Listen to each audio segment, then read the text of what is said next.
Il y a des noms que l'histoire officielle oublie volontairement, parce qu'ils dérangent, parce qu'ils inspirent, parce qu'ils réveillent. Queen Nanny est l'un d'eux. Son visage n'apparaît pas dans les manuels occidentaux. Son nom n'est pas étudié dans les écoles européennes. Pourtant, dans les montagnes de la Jamaïque, son esprit résonne encore entre les arbres. Nous sommes au début du XVIIIe siècle. La Jamaïque est une colonie britannique. L'île est couverte de plantations de canne à sucre et des milliers d'Africains y vivent en esclavage. Travaux forcés, châtiments, meurtres, violences quotidiennes. Mais certains fuient. Ils se cachent dans les forêts denses, construisent des villages invisibles. On les appelle les marrons. Et parmi eux, une femme va émerger. Queen Nanny serait née au Ghana, dans l'ethnie Ashanti. Enlevée, vendue, transportée dans les cales d'un navire négrier. Mais sur cette île étrangère, elle va devenir plus qu'une survivante, une légende. Les marrons voient en elle plus qu'une guerrière. Elle est Oba Woman, une prêtresse spirituelle, guérisseuse, visionnaire, chef. Entre 1720 et 1740, Queen Nanny mène la guerre contre les troupes britanniques.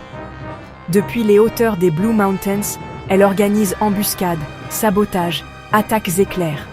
Elle connaît chaque sentier, chaque rivière. Elle parle aux arbres. Elle entend la terre. Ses combattants, souvent pieds nus, surgissent des forêts, frappent et disparaissent. Les Britanniques perdent des centaines d'hommes.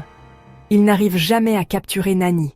On raconte que Nanny arrêtait les balles avec ses mains, qu'elle faisait apparaître des flammes sans feu, qu'elle communiquait avec les esprits des ancêtres. Mythe ou réalité, peu importe. Ce qu'on sait, c'est qu'elle inspirait une peur profonde aux colons et un respect sacré à son peuple. En 1739, après 2 décennies d'échecs militaires, les Britanniques cèdent. Ils signent un traité de paix avec les Marrons de Nannytown. Un accord unique dans l'histoire de la colonisation. La Jamaïque accepte une enclave libre, indépendante, dirigée par d'anciens esclaves, avec Queen Nanny comme figure centrale. On ignore la date exacte de sa mort. Mais on sait qu'elle n'a jamais été réduite à l'état de captive. Elle est morte libre. Dans la montagne, dans le respect, dans la lumière.